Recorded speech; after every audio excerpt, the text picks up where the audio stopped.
할렐루야. 아멘. 네, 복된 주일 예배에 오신 여러분들 환영합니다. 이제 우리 찬송 9장 1절 드림으로 하나님께 예배 드립니다.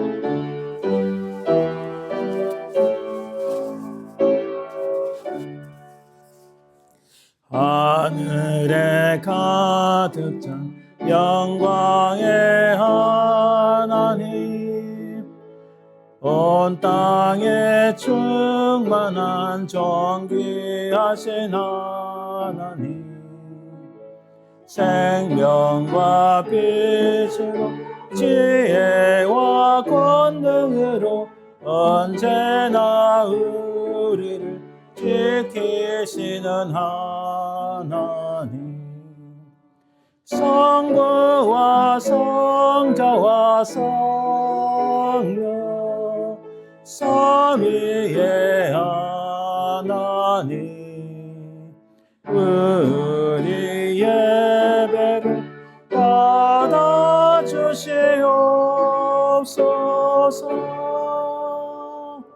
아멘.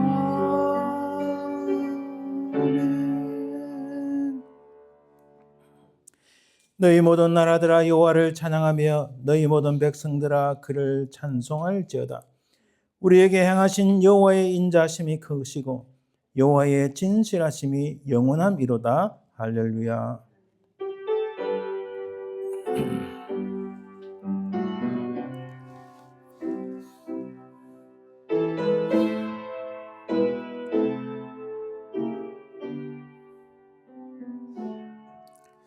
주님,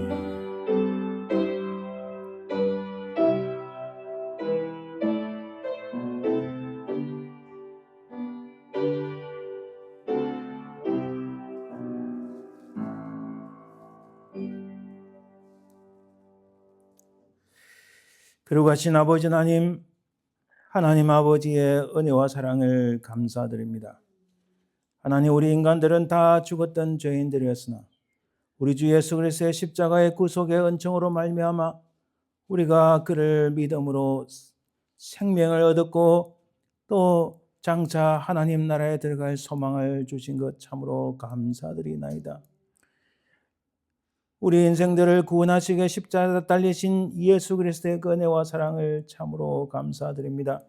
우리가 하나님 나라 가기까지 우리 발걸음을 인도하시고 우리 인생들을 주장하시며 함께 하시는 성령 하나님의 그 은혜와 사랑을 감사드립니다. 이 예배를 하나님께 드립니다. 오직 거룩하신 성삼위일체 하나님만이 이 예배를 받으시고 저 악한 사담하기 틈타지 말게 하옵소서. 감사드리며 거룩하신 예수 그리스도의 이름으로 기원드리나이다. 아멘. 오늘 하나님 말씀 교독은 요한복음 3장. 하나님이 세상을 이처럼 사랑하사 독생자를 주셨으니 이는 그를 믿는 자마다 멸망하지 않고 영생을 얻게 하려 하심이라. 하나님이 그 아들을 세상에 보내신 것은 세상을 심판하려 하심이 아니요 그로 말미암아 세상이 구원을 받게 하려 하심이라. 그를 믿는 자는 심판을 받지 않는 것이요 믿지 아니한 자는 하나님의 독생자 이름을 믿지 아니하므로 벌써 심판을 받는 것이니라. 그 정죄는 이것이니 곧 빛이 세상에 왔으되 사람들이 자기 행위와 악함으로 빛보다 어둠을 더 사랑하는 것이니라. 악을 행하는 자마다 빛을 미워하여 빛으로 오지 아니하나니 이는 그 행위가 드러날까 하며 진리를 따르는 자는 빛으로 오나니 이는 그 행위가 하나님 안에서 빛나는 것이 나타내려 함이라. 아멘. 우리 지나간 시간들을 돌아봅시다. 우리가 하나님 앞에 온전하고 거룩한 예배를 드리기 위해서는 우리가 깨끗함을 입고 용서함을 받아야 됩니다. 하나님, 참으로 이 땅에 살아가면서 우리가 지은 모든 죄악들, 우리 모든 악한 것들을 예수 그리스도의 보혈로 씻겨주시고 용서하여 주옵소서. 이 제목으로 간절히 합심해서 기도합니다. 주님, 주옵소서.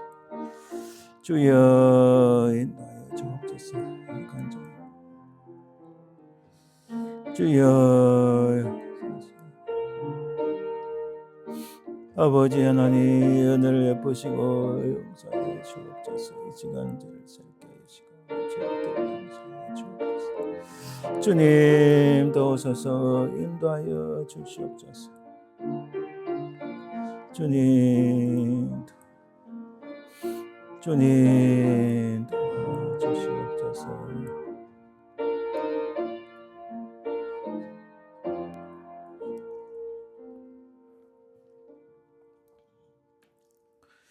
살아계신 아버지 하나님 은혜를 감사합니다. 참으로 우리 자신을 돌아보니 참 죄와 허물 뿐임을 깨닫습니다. 아버지 하나님 저희들의 모든 죄와 허물들을 주의 흘리신 보혈로 씻기시고 용서하여 주옵소서. 이 땅에 두 발을 딛고 사는 동안 세상의 것을 붙잡고 살기에 바빴나이다. 하나님 우리의 삶을 주께 드려오니 이후로부터는 오직 주 예수 그리스도의 십자가만을 붙잡고 주의 은혜 가운데 주님을 따라가는 저희들 되게 도와주옵소서. 우리 모든 죄악들이 예수 그리스도의 보혈로 말미암아 그를 믿음으로 용서받았음을 믿사오며 걸어가신 예수님 이름으로 기도드립니다. 아멘.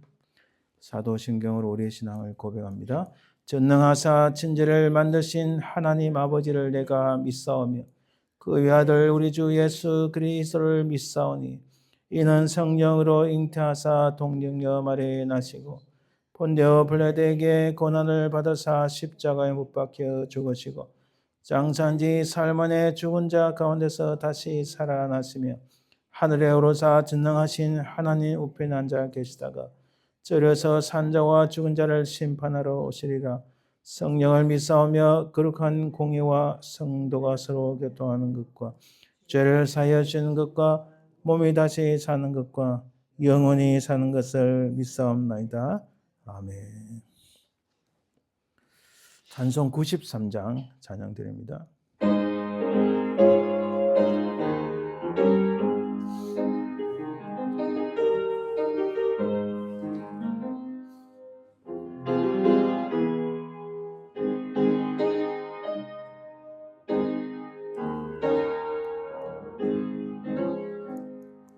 예수는 나의 힘이요 내 생명 되시니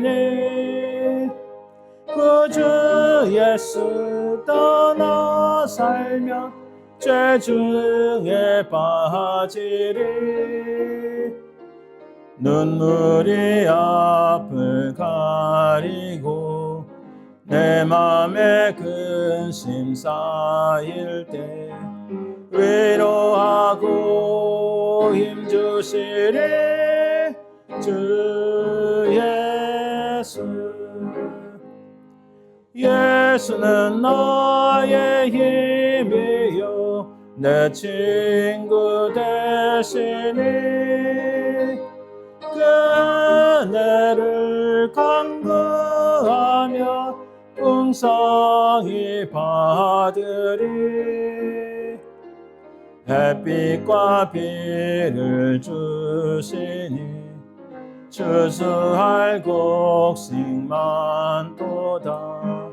귀한 열매 주시는 주 예수. 예수는 나의 힘이요 내 기쁨 되시니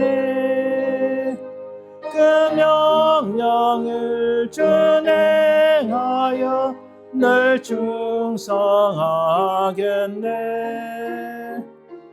주야로 보호하시며 바른 길 가게 하시니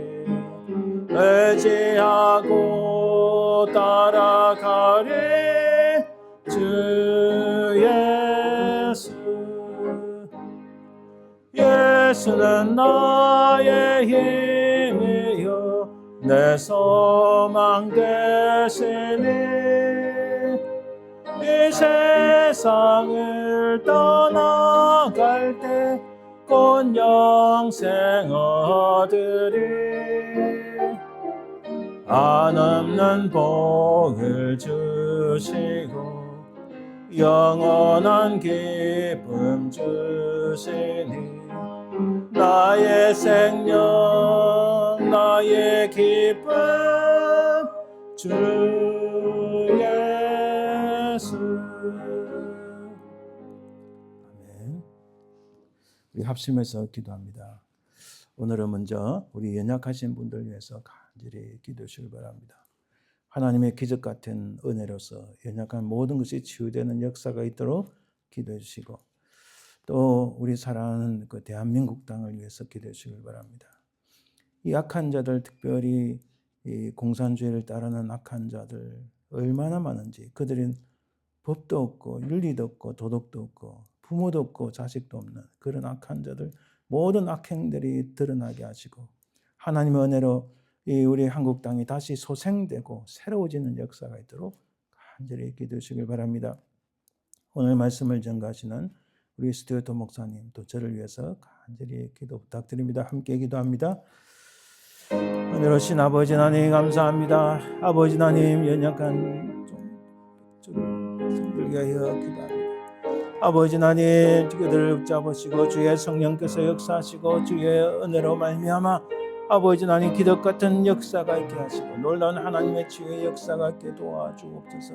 우리 집사님을 붙잡으시고 하나님의 성령께서 역사하시고 아버지 주의 은혜의 역사, 군능의 역사, 치유의 역사, 기적의 역사 있도록 주여 도와주시옵소서.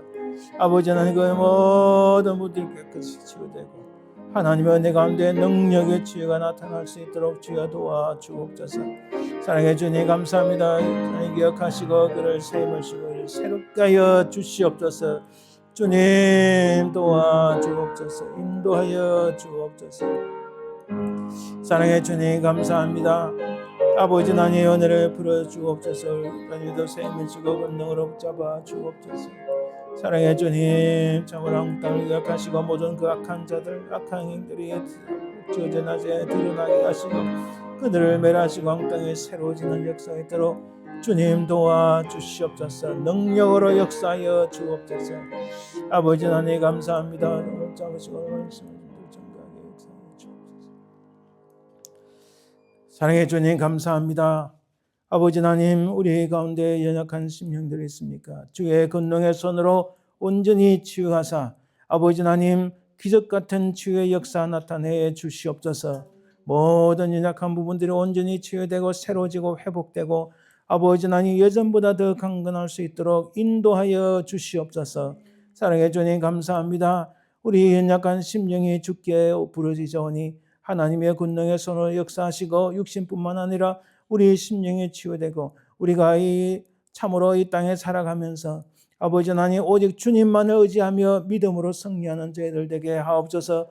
한국 땅을 기억하시고 그 땅을 회복시켜 주시고 약한 자들이 어찌 그리 많은지요. 아버지 하나님, 그들의 그 악인들이 악행들이 드러나게 하시고 아버지 하나님 그들을 모두 설명케 하시고 한국 땅이 다시 하나님 앞에 귀하게 쓰임받는 역사가 있도록 도와주옵소서.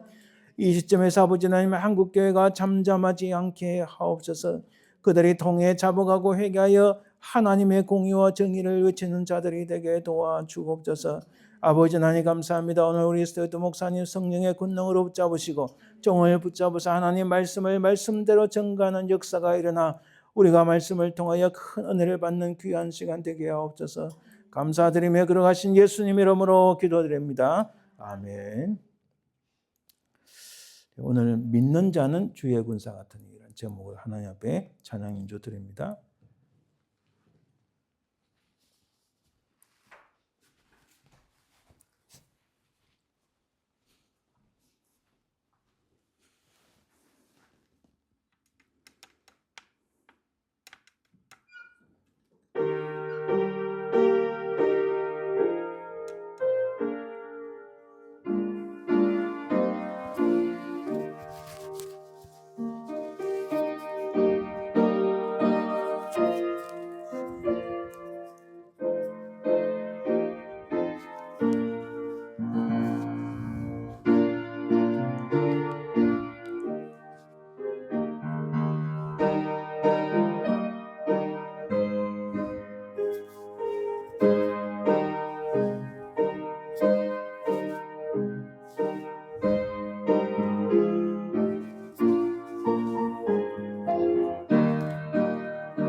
감사합니다.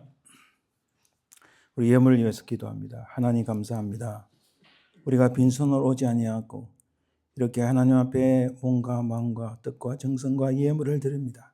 하나님 예물을 기뻐 받아주시고 이것을 통하여 하나님의 크신 은혜와 복이 우리 인생 가운데 우리 삶 가운데 넘치게 하시고 특별히 하나님 물질의 복을 허락해 주시고 또 육신의 강건의 복과 평안의 복을 허락해 주옵소서. 이것을 통하여 하나님 나라가 확장되길 간절히 소망하며 그러고 하신 예수님 이름으로 기도드립니다. 아멘. 오늘 하나님 말씀을 로마서 12장 1절에서 2절 말씀, 로마서 12장 1절에서 2절 말씀. 제가 말씀을 봉독해 드립니다. 로마서 12장 1절.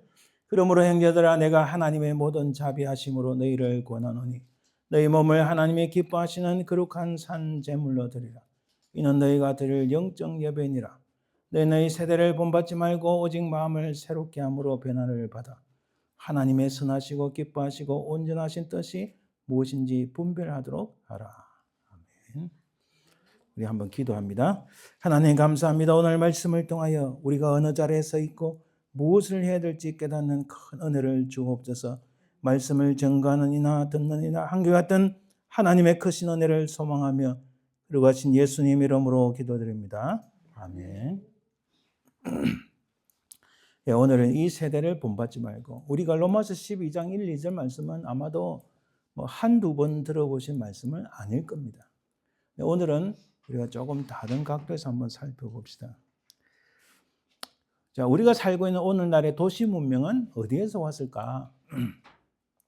제가 예전에 TV에서 이런 프로그램을 봤어요. 그러니까 서바이벌 게임이라고. 그러니까 생존 게임인데 아주 큰 그 무인도에 그 남녀 각 10명을 풀어놓습니다. 그래서 두 팀으로 나누어서 일주일 동안 잘 살아남은 팀한테 아마도 그때 $1,000,000를 주는 것 같아요. 5명이 $1,000,000면 20만 불은 뭐 괜찮잖아요. 그런데 아무것도 가지지 않고 일주일 동안 살아야 되는 거예요. 그 자연 속에서. 정말 그 섬에는 TV를 보니까 꽤 큰 섬인데 거의 98%가 숲으로 우겨져 있어요. 그럼 2%는 겨우 해변가 조금하고 땅이 조금 있고. 그런데 거기 가다가 그 팀을 나눠야 되는데 여자 5명이 자기들끼리만 하겠대요. 남자들 도움 필요 없대요. 그래서 그 프로그램 만든 PD가 오케이, no problem. 그래 5명씩 남자들 그럼 뭐 너희들 살아봐. 대신에 이제 자기들이 딱 그 해변가에 딱 내리자마자 물건을 몇 가지 선택할 수가 있는데 딱 놓고 자기들이 선택하는 몇 가지 가져갈 수 있어요. 제일 중요한 첫 번째가 뭐겠습니까? 아무래도 물을 선택해야 되잖아요. 마실 물이 없으니까 그 섬에는 어디에 무슨 물이 있는지 어떻게 합니까? 그리고 그 물이 뭐 독소가 있는지 오염된 적은 아무도 모르잖아요. 그래서 그 물을 주어지는 최소한 이틀을 버틸 수 있는 물을 줘요. 일주일 동안 살아야 되는데. 자, 양쪽 다 물을 첫 번째 택했습니다. 그 다음에 남자팀이 뭘 선택했냐면은 나침반을 선택했어요. 그럼 여자들은 그 두 번째 뭘 남자는 나침반 선택하고 세 번째는 성냥을 선택했어요. 여러분 이 게임은요 실제적인 생존 게임 실제 방송에서 했던 거고 또 이런 것은 뭐 그런 게임 많이 있습니다. 자, 여자들이 선택한 것은 그 물을 선택하고 그 다음에 간단하게 하루 먹을 수 있는 음식을 선택하고 그 다음에 좀 잡다스러운 걸 선택을 했어요. 자, 남자들은 그렇게 제일 중요한 게 뭡니까? 물, 그 다음에 나침반, 성냥을 딱 가지고 자, 하루는 괜찮았어요. 하루는 뭐 바깥에 자도 뭐 그렇게 사람이 죽을 만한 일은 아니니까. 그런데 웬걸 이틀째부터 비가 오네요. 비가 오면 제일 처음 중요한 게 뭡니까? 물도 중요하지만 사람이 비를 피해서 몸을 따뜻하게 해야지. 안 그러면 이게 그 비를 맞으면 심각한 이 병에 걸리면 오래 살지를 못해요. 남자들은 거기서 딱 단합을 해가지고 우선은 자기들 입었던 옷을 다 벗어가지고 그 비가 안 내려도 이게 뭐랄까 지붕을 만드는 거예요. 그리고 빨리 나뭇잎을 뜯어가지고 그 옷 위에 나뭇잎을 막 해고. 여자들 그 촬영은 어땠는지 모르겠어요. 여자들은 막 어쩔 줄 모르니까 그냥 큰 나무 밑에 들어가서 그냥 숨어서 비를 피하는 정도였어요. 자, 여자들은 이틀 먹을 수 있는 물을 하루 만에 다 먹고 말았어요. 자, 여기서 제일 중요한 것은 사람들이 살기 힘드니까 방송국에서 여기서부터 100m 떨어진 곳에 뭐가 있다. 그거 찾으면 너희들 생존할 수 있는 뭐가 다른 게 숨겨놨다. 여자들이 찾아가는데요. 아무리 뱅글뱅글 돌아도 어딘지 모르는 거예요. 근데 방송국에 딱 준 좌표가 있어요. 여러분, 군에 가면 그거 다 배우거든요. 그 좌표 말하자면 북이 몇 도 뭐 이런 거 딱 주는데 나침반을 가지고 딱 가서 찾는 거예요. 제가 여기서 말씀드리고 싶은 것은 이 남자들이 무조건 잘했다 하는 것보다도 여자들은 결국 사흘 만에 포기를 했어요. 포기를 하고 뭐 온몸이 다 까졌죠. 뭐 밤에 잘 수가 있나요? 뭐 목이고 뭐 좀 짐승이고 뭐. 남자들 결국 일주일을 버텨가지고 협력을 해가지고 고기도 잡아먹고 또 토끼 같은 비슷한 것도 잡아먹고. 자, 여기서 아주 유명한 서바이벌 하는 유명한 사람이 있습니다. 그 사람이 해설을 하는데 제가 거기에 굉장히 감동을 받았어요. 첫 번째는 자기가 어디에 있는지를 알아야 된다는 거예요. 어디에 있는지 알기 제일 좋은 것은 아무것도 진짜 나침반을 주어지지 않으면 어떻게든 이 템포러리 나침반을 만들어서 내가 지금 어디 위치에 있는가를 알아야 돼요. 자기가 어디인지 모르지만 해가 어디서 뜨고 지금 몇 시쯤 되고 그걸 할 수가 있대요. 근데 나침반을 주어져 있으니까 자기가 어디인지 첫 번째 위치가 자기가 어딘 위치를 잘 알아야 된다. 그리고 몇 명이서 같이 할 때는 반드시 트러스트, 서로 믿어야 된다. 그런 말을 안 했는데 남자들 5명은 서로 믿어가지고 세 사람은 바다에 들어가서 수영 잘하는 사람들이 어떻게든 생선을 잡아오는 거예요. 2사람은 어떻게든 불을 피우고, 그죠? 그리고 또 협력해서 비를 피할 수 있고 햇빛을 피할 수 있고 낮이 되니까 완전히 땡볕인 거예요. 비를 피하고 해를 피할 수 있는 그늘을 만들고 잠을 잘 수 있는 공간을 만드는 거예요. 가장 중요한 거예요. 제가 오늘 드리고 싶은 말씀은 흥미롭게 서바이벌 게임을 말씀드렸지만 여기서 이 해설자가 유명한 분이거든요. 이분이 딱 말씀하신 2가지, 하나는 자기가 어디에 서 있는지를 알아야 된다.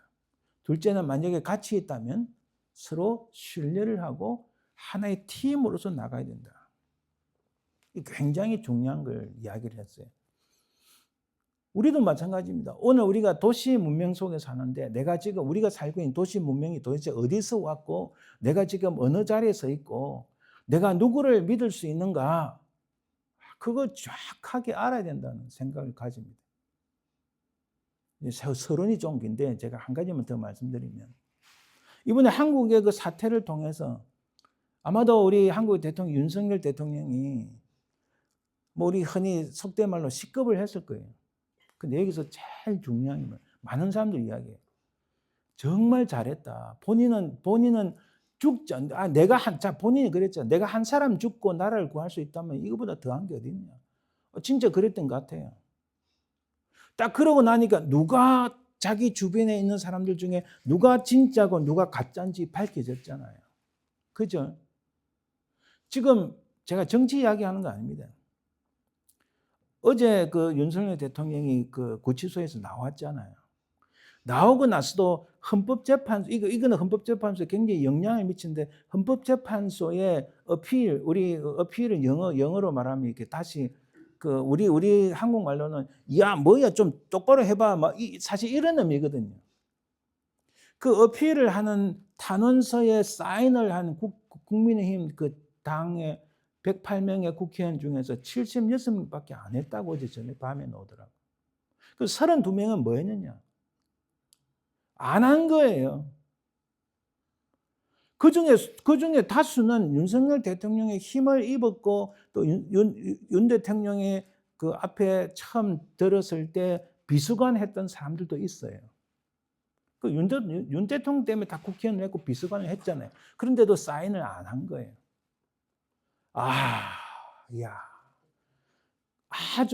아주 어려운 국면이 왔을 때 누가 진짜 내 친구이고 누가 나를 넘어뜨리려 하는 악한 적군이고 누가 진짜 나를 위해서 희생해주고 도와주려는 거 딱 드러나잖아요.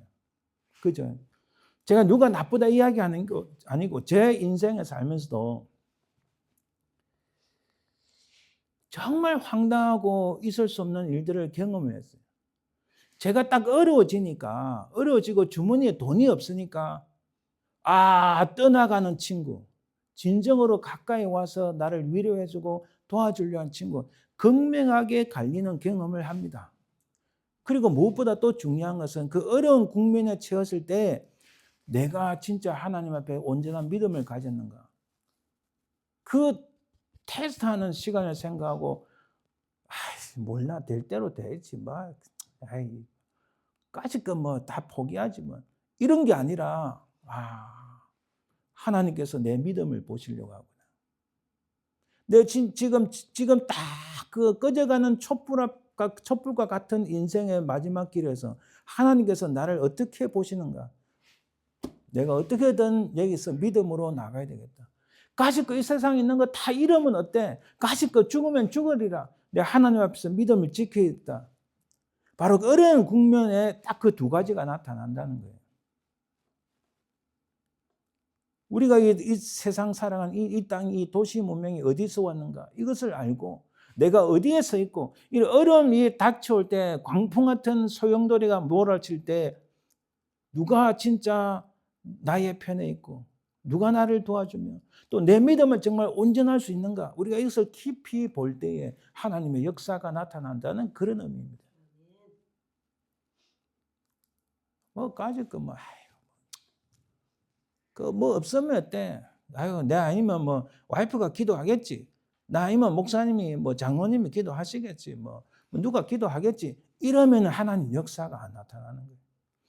좋아. 내가 여기서 죽으면 죽으리라고 강하게 기도하고 하나님의 은혜를 봐요. 하나님 내가 이 땅에 살아오면서 이렇게 살아왔는데 하나님의 은혜를 좀 봐야 안 되겠습니까? 성경에 기적이 나오고 많은 사람들이 기적을 이야기하는데 나도 기적을 좀 봐야 안 되겠습니까? 아니 이런 일사가고 있을 때 하나님의 역사가 일어난 줄 믿습니다. 자, 도시 문명이 어디서 왔을까? 우리가 오늘요 성경에서 다 창세기부터 계시록까지 다 볼 수는 없으니까 성경의 중요한 부분을 보고 그리고 역사 속에서 중요한 부분을 보고 오늘 이런 세상 속에 우리가 살고 있는데 우리는 어떻게 살아야 되는가? 그것을 나누는 겁니다. 자, 가인이 성을 쌓았습니다. 창세기 4장 15절에 보면은 가인이 아벨을 죽이고 에덴 동산에서 쫓겨납니다. 그러니까 가인이 말하면 하나님 내가 나가면 사람들이 나를 죽일 텐데 어떻게 해야 됩니까? 그러니까 4장 15절에 여호와께서 이러실 때 그렇지 아니하다. 가인을 죽인 자는 벌을 7배나 받으리라 하시고 가인에게 표를 주셨어요. 요즘 말하자면 서류에다가 사인을 착 해서 야 이거 들고 있으면 아무도 너를 못 죽여. 이 표가 사인을 탁 주신 거예요. 그를 만나는 모든 사람이 죽임을 면하게 하셨다. 그런데요 16절 딱 넘어가니까 창세기 4장 16절입니다. 가인이 여호와 앞을 떠나서 에덴 동쪽 놋 땅에 거주하더니 아내와 동침하며 그가 임신하여 에녹을 낳은지라. 그래서 그 가인이 성을 쌓고 그 아들의 이름을 에녹이라 했다고 말합니다. 그래서 에녹성이 된 여기 성이라는 것은요. 성이라는 건 히브리어 단어가 이라는 단어인데 이 단어가 요즘 보통 영어 성경 번역하면 city라고 번역할 수 있어요. 도시를 건설한. 이때 시대는 오늘날 우리가 시대와 개념이 다릅니다. 이때는 담으로 둘러싼 정착지다 이런 뜻이에요. 이거 왜 담을 둘러싸? 하나님께서 가인에게 야, 너 다니면 너를 죽일 사람 아무도 없어. 내가 보증한다. 내가 개런티한다. 이렇게 말씀하시는데도 하나님 말씀을 못 믿으니까 자기 힘으로 이 토성을 쌓은 거예요. 성을 둘러친 거예요. 요즘은 전쟁을 하면은 이 성벽이 필요 없잖아요. 그죠? 성벽이 아니라 요즘 러시아 우크라이나 전쟁 한참 할 때 좀 들여다보니까 그 이거 뭐 탱크도 필요 없어요. 비행기도 필요 없어요. 모든 게 다 눈에 안 보이는 드론으로 다 전쟁을 하더만요. 이제는 뭐 그런 게 필요 없는. 근데 이때는 그게 달라요. 담벼락을 세우고 성을 쌓고 벽을 쌓는다는 것은 자기의 모든 것을 안전하게 지킨다는 중요한 의미가 있어요. 굉장히 중요합니다. 자, 이렇게 성을 쌓았다는 것은 하나님을 불신했다는 겁니다. 그리고 스스로 자기를 보호하고 구원하려고 한다는 그런 의미가 포함되어 있어요. 그러니까 하나님께서 그것을 굉장히 악하게 보신 거예요. 자, 하나님께 표를 받았음에도 불구하고 자기 스스로 자기를 구원하려고 했던 거예요. 이게 인간의 가장 전적으로 타락한 인간의 어떤 모습입니다. 그래서 창세기 4장 20절에 가면은 이 가인의 후예들이 나옵니다. 가인의 후손들이 나와요. 그 중에 아다는 야발을 낳았는데 이 야발이 가축을 치는 자의 조상이 되었고 그 아우의 이름이 유발인데 유발이 수금과 퉁소를 잡는 모든 자의 조상이 되었고 실라는 두발 가인을 낳았으니 그는 구리와 쇠로 여러 가지 기구를 만드는 자요. 이렇게 돼 있어요. 결국 문명을 일으킨 것이 누구라고요? 가인의 후예들이에요.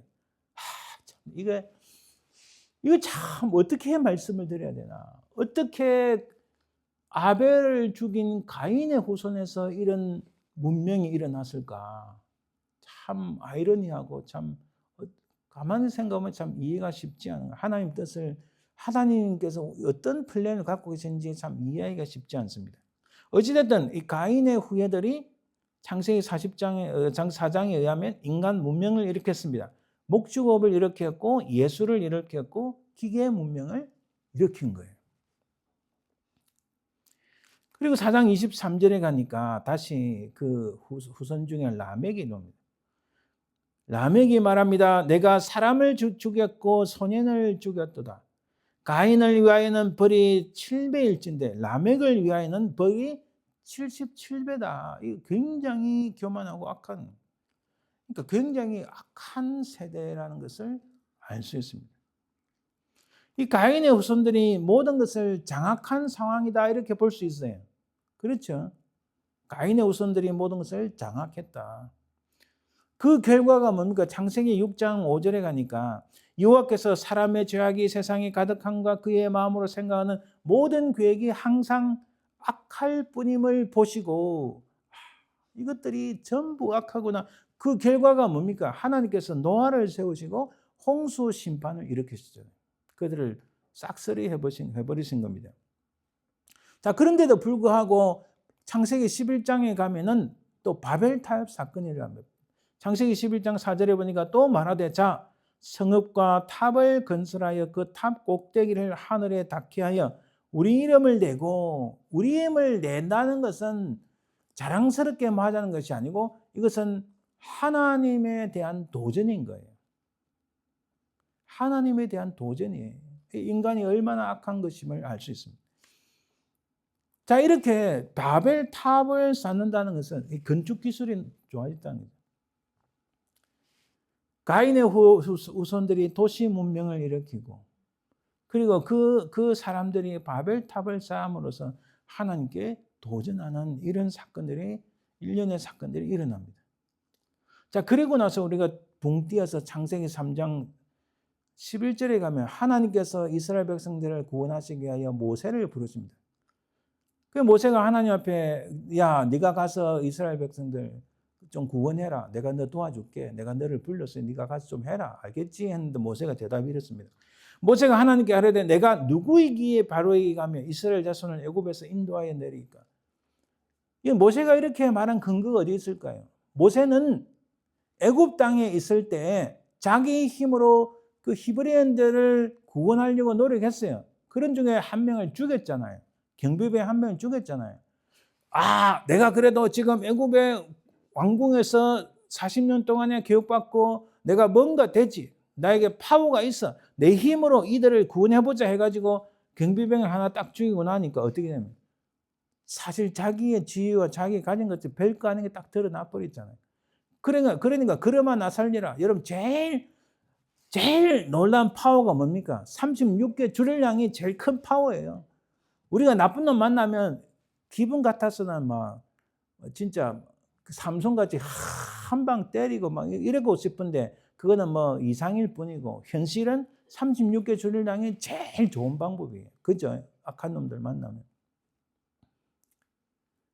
그래서 자기가 별거 아닌 게 깨달은 거예요. 미디안 광야로 도망가서 거기서 40년 정도 사니까 이제는 그 자기가 뭔가 해볼 수 있다는 이 생각에서 실패한 것에 트라우마가 이제 다 점점 없어지는 거예요. 40년 지나니까. 뭐 요즘식으로 이야기해 봅시다. 내가 그때 그런 일이 있었지. 이제 시간 지나니까 나도 내 그런 마음들이 이제 잘 내려가구나. 트라우마를 극복하려고 하는 순간 하나님께서 딱 불러서 네가 가서 좀 구원해라니까 안 됩니다. 안 됩니다. 나는 그런 일 못해요. 나 아무것도 아닌 건 내가 벌써 체험했는데 나 여기에 트라우마가 있고 내가 이것 때문에 우울증에서 겨우 벗어났는데 또 뭘 하라는 겁니까? 지금 이렇게 말하는 거예요. 그죠? 내가 누구에게 나는 아무것도 아닙니다. 이렇게 말하는 겁니다. 하나님 앞에서.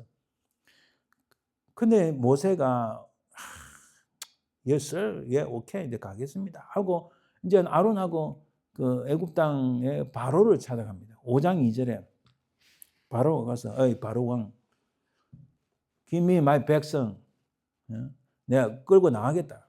그러니까 바로가 야, 네 뭔데? 이 바로는 이게 딱 그 아주 놀랍게 체계화된 어떤 마피아 세계의 보스 같은 그런 느낌 생각해 보세요. 딱 야, 네 뭔데? 야, 얘들아, 얘 말하는 거 봐라, 웃긴다. 그러면서 여호와가 누군데? 야, 여호와가 누군데? 이 말은요. 내가 이 세계의 절대적인 군주고 절대적인 왕이고 내가 절대 신인데 네가 말하는 여호와가 누구냐? 네 말한 대로 될 것 같니? 내가 바로 그 신이고 내가 절대자인데 좀 그렇게 말하는 겁니다. 물론 조금 더 역사적으로 보면은 좀 더 뭐 분석할 수 있지만 그건 뭐 지나가고요. 하여튼 그렇게 생각하시면. 자, 여기서 보세요. 모세의 이 질문은 자신을 향한 비탄이나 조소, 부정, 패배감을 나타내는 게 아니고 자신은 심히 나약한 존재고 자기 힘으로는 할 수 없다는 것을 하나님 앞에 스스로 고백하는 거예요. 그래서 그가 하는 말이 I am nothing이라고 말하는 겁니다. 그 또한 뭐 I am nothing은 조금 다른 의미지만 어찌됐든 하나님 나는 아무것도 아닙니다. 이렇게 말하는 거예요. 근데 바로는 뭐라고 말합니까? 현재 이 세계에서 진정한 통치자는 누구냐? 여호와가 누구에게 내가 그의 말을 들어야 하는가? 이렇게 말하고 있는 거예요. 여러분 출애굽기는 바로가 딱 말한 여호와가 누구에게 그 질문에 하나님께서 딱 대답해 주는 것이 출애굽기예요.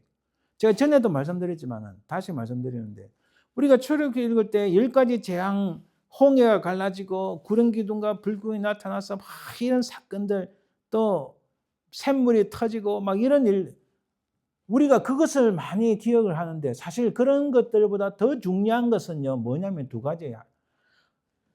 바로가 애굽의 왕이 야 여호와가 누구냐 하나님께서 딱 보시고 뭐 그런 말을 해 오케이 내가 그 대답을 해주겠다. 그래서 하나님께서 10가지 재앙을 일으키시고 이런 사건들이 일련의 사건들이 일어날 때마다 하나님께서 하시는 말씀이 봐라 그들로 하여금 내가 누구인지를 알게 하려 하심이다 이렇게 표현합니다. 그래서 출애굽기 전체의 가장 중요한 것은 여호와가 누구인지를 알게 하려 하시는 것이다. 이게 핵심이에요. 그리고 또 하나는 왜 이스라엘 백성들을 광야를 끌고 나가려고 하는가? 하나님께서 말씀하시고 또 모세도 증거해요. 그들은 나의 택한 백성이요. 그들을 이끌어서 나 여호와를 어떻게 한다고요? 예배하게 하리라. 딱 두 가지 무슨 말씀인지 아시겠죠? 바로 왕에게는 야, 너 어쭈? 내가 누구인지 여호와가 누구인지 알게 하리라 이 대답을 했고 모세의 대답에 대해서는 내가 그들을 이끌어서 내가 그들은 나의 택한 백성이요 그들은 나를 예배하기 위함이다 이렇게 말씀하시는 그게 출애굽기의 가장 핵심입니다. 그래서 이 바로는 가짜고 이 하나님 여호와가 진짜임을, 참된 분임을 증거합니다. 그런데요, 이 두 가지, 하나님 저는 아무것도 아닙니다. 야, 하나님 누군데? 이 두 가지의 세계관, 이 두 가지의 관점이 지금 오늘날 우리 21세기에 살고 있는 오늘에까지 우리가 영향을 미치고 있는 거예요. 제가 말씀드린 의미를 아시겠죠? 지금도 여전히 하나님, 정말 은혜를 받은 자의 모습, 하나님 저는 아무것도 아닙니다. 정말 저는 전적으로 타락하고 부패한 죄인입니다. 오로지 하나님의 절대적인 전적인 은혜만을 제가 소망합니다. 바로 여기서 이게 우리 인간의 가장 기본적인 자세예요. 하나님 앞에서. 우리 그리스도인의, 기독교인의 인간의 첫 출발이 거기에 서 있는 겁니다. 거기에 서 있지 않으면요, 아무리 가만히 있으라고, 아무리 철학적인 무슨 박사가 뭐를 해도 하나님께서 그거는 말씀하시는 게 아니에요. 우리 진짜 예수님 믿는 사람들의, 우리 인간의 첫 번째 그 라인은, 출발선상은 하나님 저는 죄인입니다고 고백하는 거예요. 그거를 인정하지 않고 온갖 것들을 다 말하는 것은 가짜라는 거예요. 그렇게 이야기했을 때, 김 목사님 내가 그거 알지요?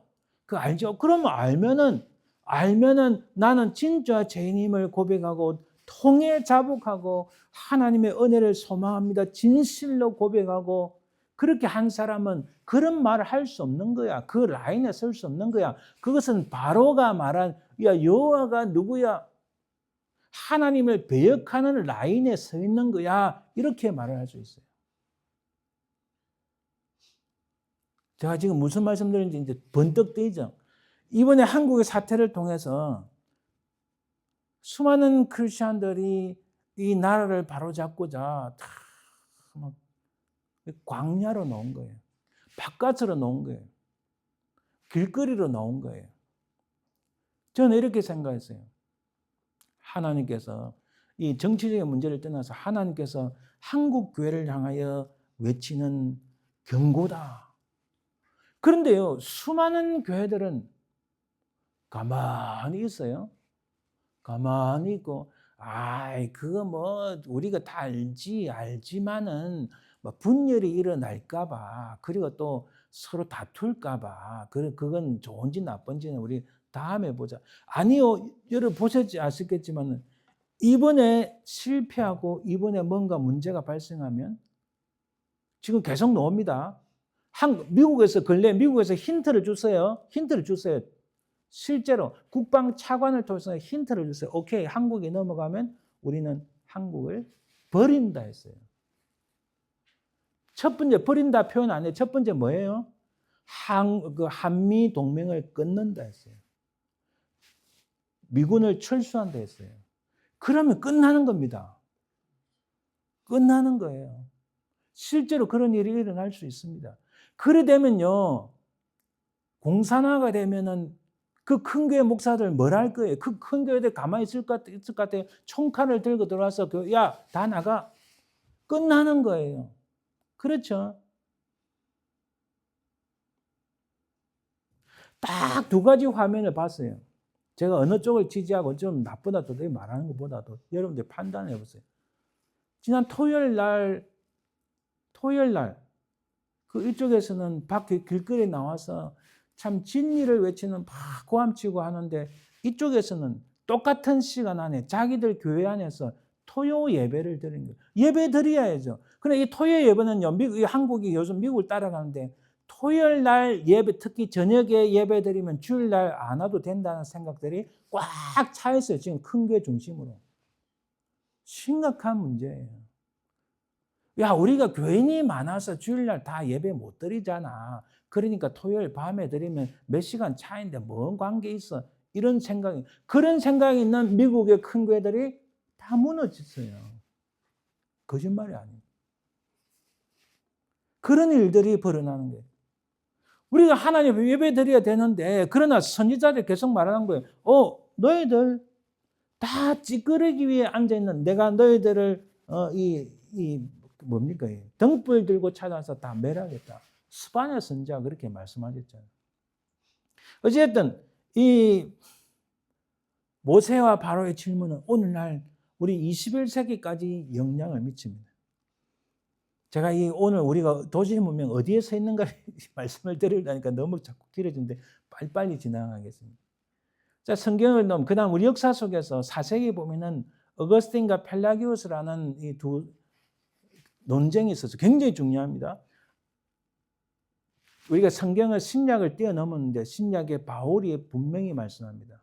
우리는 100% 절대적으로 전적으로 타락한 존재인데 거부할 수 없는 하나님의 절대적인 은혜로 말미암아 우리가 주님을 만났다. 구원에 이른다. 중요한 거 보세요. 우리는 전적으로 타락한 죄인. 우리가 거부할 수 없는 하나님의 절대적인 구원. 진정 예수 그리스도 믿는다면 이 놀라운 은혜가 우리 가운데 임한 거예요. 자, 이것에 대해서 논쟁을 하는 거예요. 어거스틴이 바울처럼 전적인 하나님의 은혜, 전적으로 타락한 존재를 이야기하는데 펠라기우스라는 것은 그렇게 안 보는 거예요. 은총을 성경적인 개념을 거부하는 거예요. 인간의 자유의지를 통해서 제가 다 읽지 않겠습니다. 말하자면 인간이 자기 힘으로 스스로 구원에 이를 수 있다. 이렇게 말을 한 거예요. 인간은 스스로 죄의 속박에서 벗어날 수 있다. 이렇게 말을 한 겁니다. 그래서 인간의 이성과 행위를 강조합니다. 근데 이 펠라기우스파는 431년 칼타고 공회에서 이단으로 정죄받고 추방이 되었습니다. 여러분 제가 말씀드린 게 바로 이거예요. 우리 인간의 역사 속에서 끊임없이 다가오는 유혹이 뭔지 아세요? 다가오는 유혹이 인간이 뭘 할 수 있다. 야, 인간은 100% 타락한 게 아니고 오케이, 타락한 거 맞아. 그러나 100%는 아니야. 99.9%는 타락했지만 0.1%는 타락을 안 했어.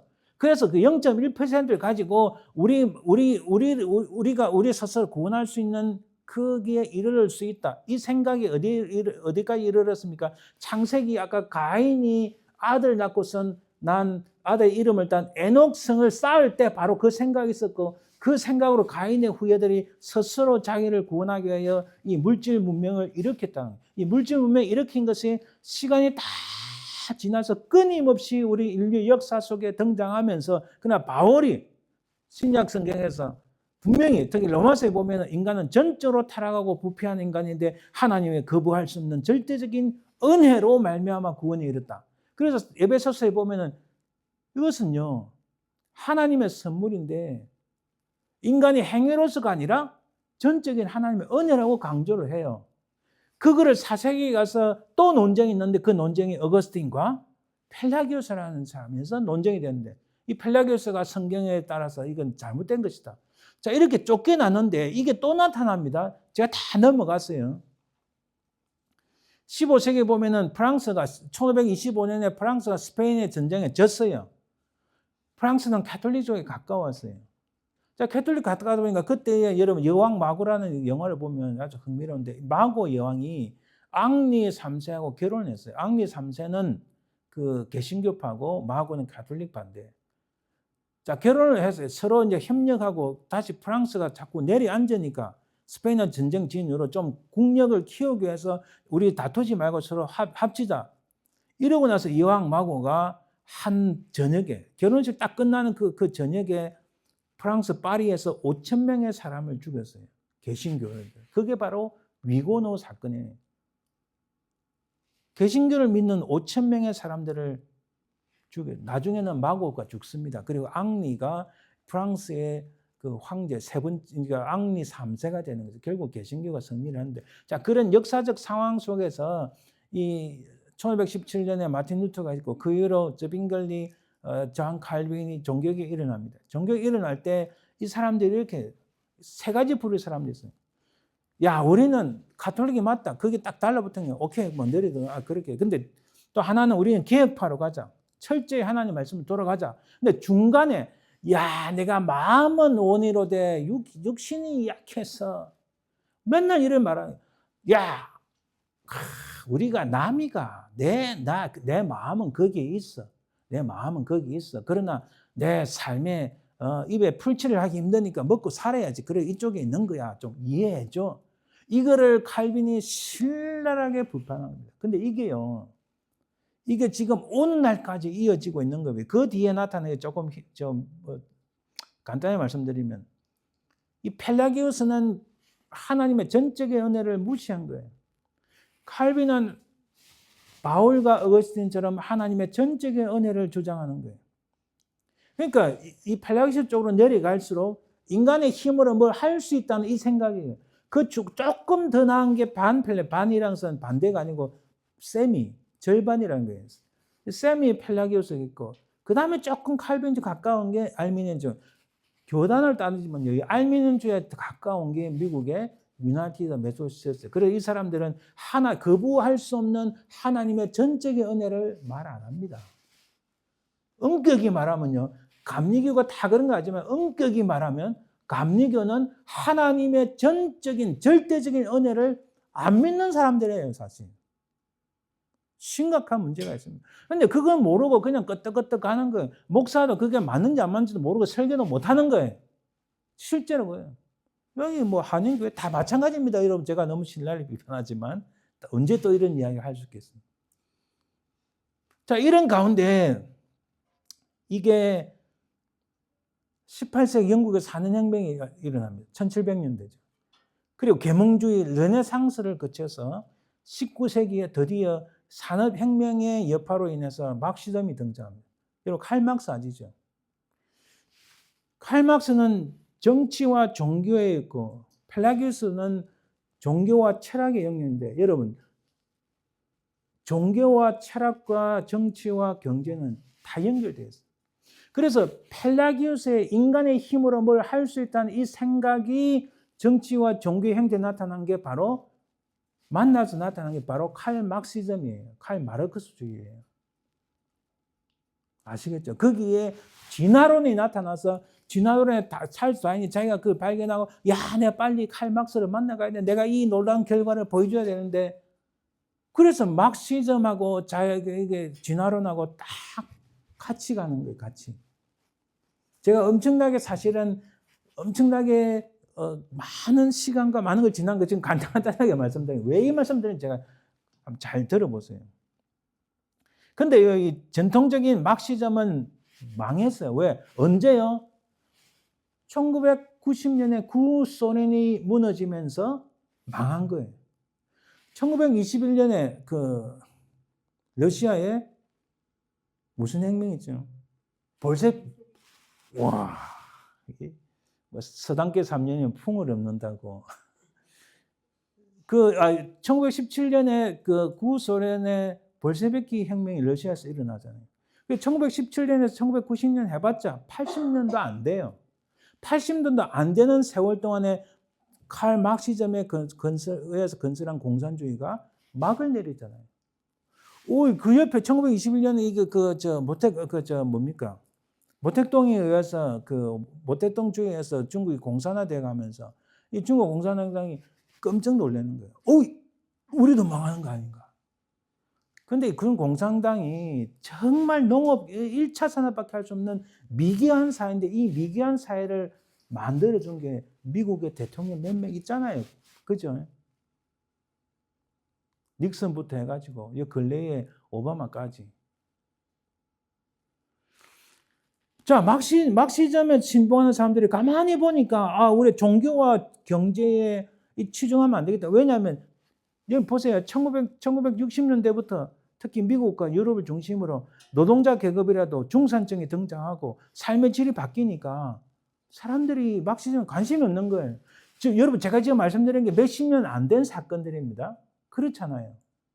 그런데 근래에 와서 특히 한국의 문재인, 미국의 뭐 바이든 제가 다 노골적 말씀. 그 앞에 대통령들 한국의 중산층을 없애버리잖아요.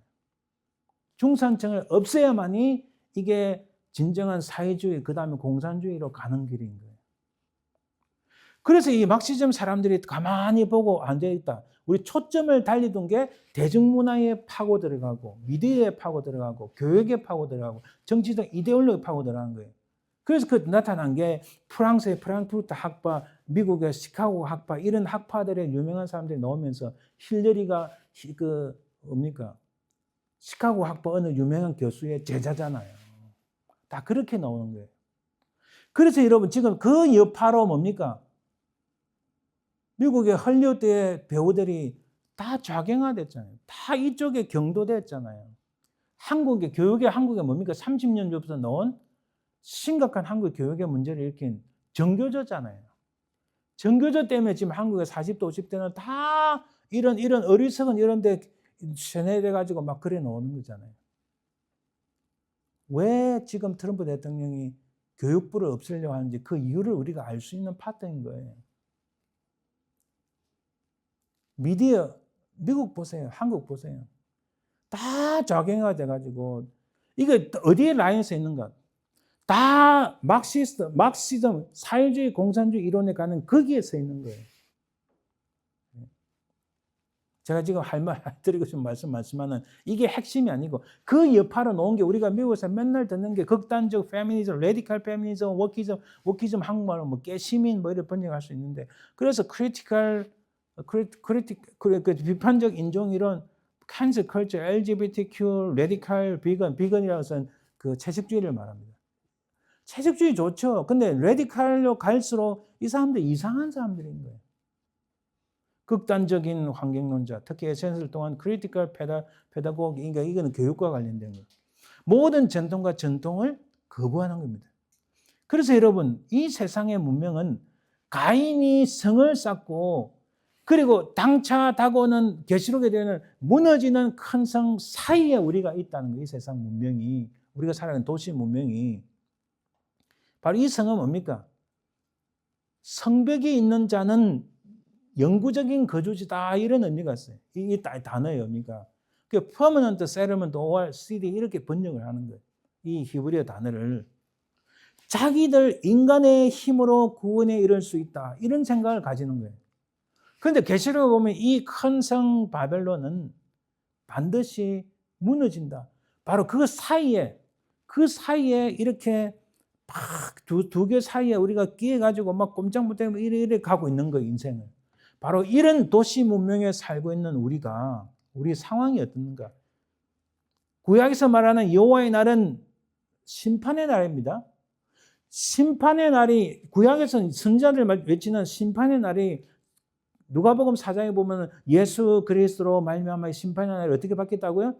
은혜의 날이 된 거예요. 그래서 the Lord's Day, the Day of the Lord 이 말이 주일이 된 건데 오늘날 주일은 원래는 심판의 날인데 예수 그리스도의 은혜로 말미암아 우리가 하나님께 예배드리는 은혜의 날로 바뀐 거예요. 그래서 오늘 주일의 가장 중요한 핵심은요.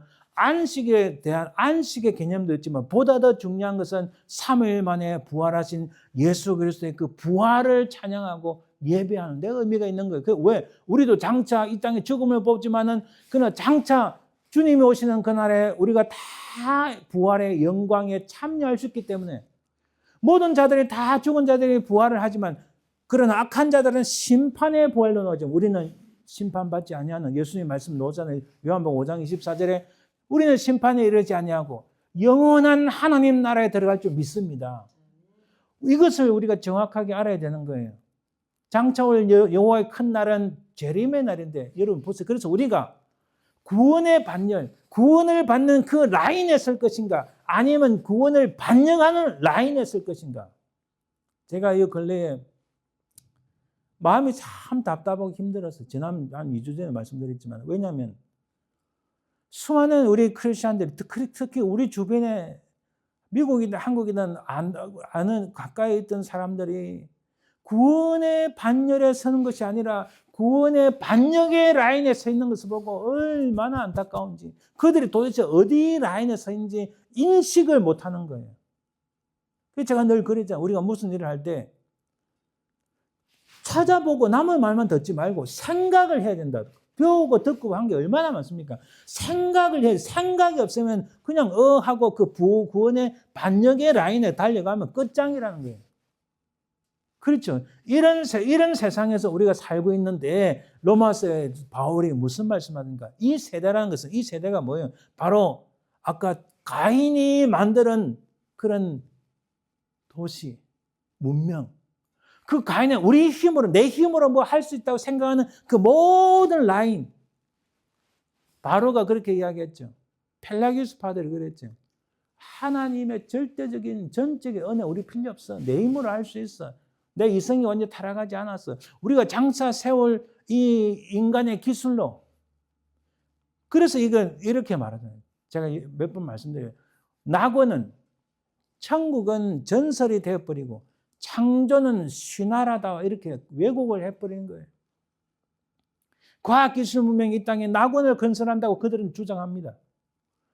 점점 도덕적 결핍과 삶의 턴이 무너지는 무규범 상태로 흘러가는데 가인이 성을 쌓았을 때와 다름없는 그 모습이 바로 바울이 말하는 이 세대라는 거예요.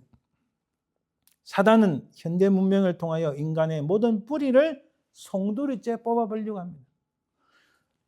가인 때부터 지금 우리 21세기까지 끊임없이 우리 인간에 다가오는 게 뭐예요? 제가 말씀드리고 싶어요.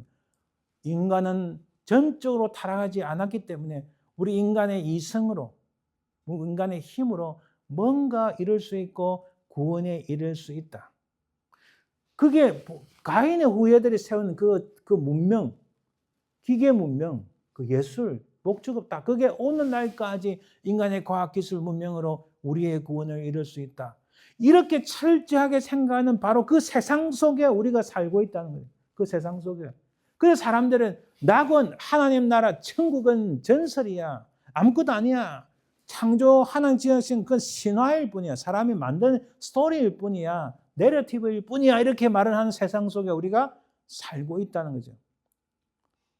우리의 뿌리는 하나님의 형상을 지음받은 우리가 철저하게 하나님과의 관계 속에 있다는 거예요. 바로 이 세상은 우리로 하여금 하나님과 관계를 단절시키려고 하는 바로 그 상황에 있다. 그것을 정확하게 봐야 된다는 거죠.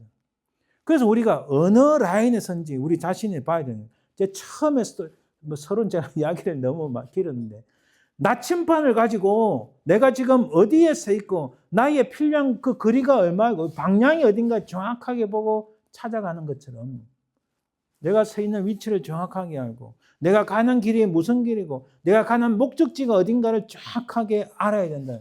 그 정확하게 알아야 내가 서 있는 위치, 먼저 우리가 서 있는 위치가 이런 인간의 힘으로 구원을 이룰 수 있다는 바로 그 세상 속에 우리가 살아가고 있는데 바울은 그래서 이 세대를 본받지 말고 첫째 마음을 새롭게 해라. 마음을 새롭게 해라. 마음을 새롭게 한다는 게 뭘까? 여러분 한국의 유명한 엄청난 유명한 목사가 그 신영복수의 책을 보니까 장길섭 목사의 책을 보니까 내가 마음이 새로워진다. 아니요. 그들은 사회주의자고 공산주의자고 여러분 사회주의 공산주의자는 절대로 하나님의 절대적인 은혜로 말미암아 구원에 이른다는 이걸 받아들이지 않는 사람들이에요. 목사라고 하지만 절대 그걸 안 받아들이는 사람들이에요. 어찌 그와 동행합니까? 우리가 하나님 은혜를 깨닫고 정말 놀라운 은혜 하나님의 지혜를 얻는 것은 하나님의 성령께서 내 마음에 감동시키셔서 정말 새로워지는 바로 하나님의 성령의 충만하심으로 새로워지는 건데 내 마음에 감동받았다. 그거 아니라는 거예요. 그게 아니라는 거예요. 우리는 어찌하든지 하나님의 성령의 역사심으로 말씀을 통하여 내가 이거 잘못되었구나. 내 라인이 구원을 받는 그 반열 위에 서 있는 게 아니라 구원을 반대하는 이 반역의 라인에 서 있구나. 이걸 깨달아야 되는 겁니다. 할렐루야. 그걸 해야 돼. 그리고 변화를 받아서 우리가 변화돼야 되죠. 내가 잘못된 데 있으면 길을 바꿔야 됩니다. 틀렸으면 올바른 길을 가야 돼요. 그리고 분별해야 된다. 여러분 우리 다시 말씀드리지만 그 목사님 이야기가 우리 상황을 판단하지 말자. 보류하자. 유보하자 이랬어요. 아니요. 진짜 크리스천은 우리가 살아가고 있는 세상이 이렇다는 것을 깨닫고 여러분 제가 회의주의고 비판주의를 하는 거 아닙니다. 공정하고 있는 그대로 성경 말씀에 의해서 역사를 들여다보고 우리의 관찰에 의해서 내가 서 있는 곳이 이곳이구나. 그렇다면 내가 어떻게 해야 되는가? 하나님의 말씀으로서 무엇이 옳고 그른지를 매 순간 판단해야 되는 거예요. 판단하고 틀린 것은 잘못된 것은 버리고 그렇잖아요. 제가 우리 아이들에서 끊임없이 기도하는 제목 중에 하나가 뭔지 아세요? 악한 것은 어떤 모양이라도 버리라는 바울의 말씀에 따라서 얘들이 뭘 판단합니까? 자기들은 똑똑하다 생각하죠. 그러나 우리 경험 많은 우리 어른들을 볼 때는 제가 볼 때는 작은 거 하나라도 사람의 인생을 파괴시킬 수가 있어요. 그렇잖아요. 그러니까 어떤 모양의 악이라도 버리려면 어떻게 해야 돼요? 판단을 해야 되잖아요. 그러니까 애들이 뭐 아빠는 목사님이니까 항상 그래 컨서베티브하고 뭐 그러디 말디 언젠가는 아빠가 무슨 말하는지를 깨달으리라 생각하고 뭐 그렇다고 우리 애들이 나쁜 애들은 아닙니다. 오해하지 마세요. 그래도 이것은 아빠가 볼 때 잘못된 거니까 판단을 해서 네가 멀리해야 된다. 멀리해야 된다. 악한 것을 버리려면 분별을 해야 되잖아요. 판단을 해서 같이 판단을 해서 하나님 말씀에 의해서 딱 비춰보가 틀렸다면 버려야 돼요. 근데 보류하면 안 되잖아요. 그러니까 바울의 말씀에 이 전적으로 어긋나는 거라고요. 성경 말씀에. 우리는 그렇게 우리의 신앙적 바탕, 말씀으로서 분별할 수 있어야 됩니다. 그래야 하나님이 기뻐하시는 거룩한 산 제사를 우리가 드릴 수 있습니다. 할렐루야. 바로 이것이 하나님께서 기뻐하시는 영적 예배라는 겁니다. 자, 말씀의 결론을 맺습니다. 너무 길었는데 우리가 살고 있는 세상을 보니까 가인에서부터 지금 21세기까지 좋은 라인이 우리 인간은 나는 정말 죄인이고 전적인 하나님 은혜가 필요하다. 하나님 저는 죄인입니다. 이렇게 인정하고 그것을 받아들이고 그 라인에서 우리가 출발을 합니다. 그런데 이 세상은 인간의 이성은 타락하지 않았고 인간의 힘으로 스스로 구원할 수 있다는 이 생각은 가인이 에녹성을 쌓아서부터 지금까지 이어옵니다. 그렇잖아요. 바로 그 세상 속에서 우리가 서 있는데 이런 세상 속에서 우리 까딱 잘못하면 어리버리 뭐가 어린가 이렇게 되는 거예요. 우리는 어찌하든지 오늘 로마서 12장 1, 2절 말씀처럼 이 세대를 본받지 말고 우리가 마음을 새롭게 함으로 무엇이 진리고 무엇이 거짓인지 하나님 말씀에서 분명하게 분별해서 하나님이 기뻐하시는 우리 자신을 드림으로 하나님 기뻐하시는 그런 놀라운 영적인 예배를 드리는 저와 여러분들 되실 줄 믿습니다. 그래야 할 때에 하나님의 성령께서 우리는 아무것도 아니로되 우리 삶 속에 하나님의 기적 같은 역사가 일어날 줄 믿습니다. 아멘. 기도합니다. 하나님 감사합니다. 아버지 하나님, 인간의 힘으로 낙원을 건설할 수 있고 인간의 힘으로 스스로 구원할 수 있다고 믿는 이 세상 속에서 우리는 어찌하든지 하나님, 저는 죄인입니다. 하나님의 절대적인 은혜를 받고 하나님의 그 절대적인 은혜에 의해서 구원받는 존재임을 인정하여서 끝까지 믿음으로 승리하는 저희들 되게 도와주시옵소서. 감사드리며 예수님 이름으로 기도합니다. 아멘. 321장 찬양결입니다.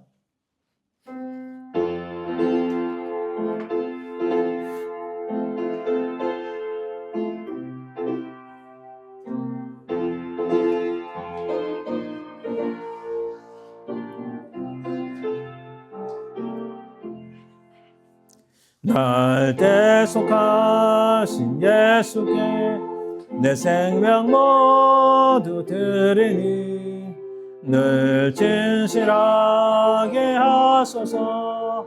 내 구주 예수여, 나 구주 위에 살리라.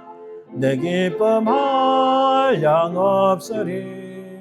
내 갈 길 인도하소서. 내 구주 예수여, 날 구원하신 예수를 일평생 의지하오니 날 영접하여 주소서. 내 구주 예수여, 나 구주 위에 살리라. 내 기쁨 한량 없으리. 내 갈 길 인도하소서. 내 구주 예수여. 주 십자가에 달리사 날 자유하게 했으니 내 몸과 마음을 주 위에 따스게 하소서. 나 구주 위에 살리라.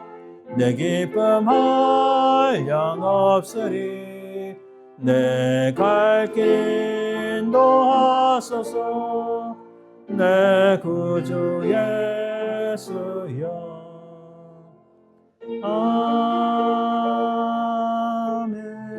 아멘.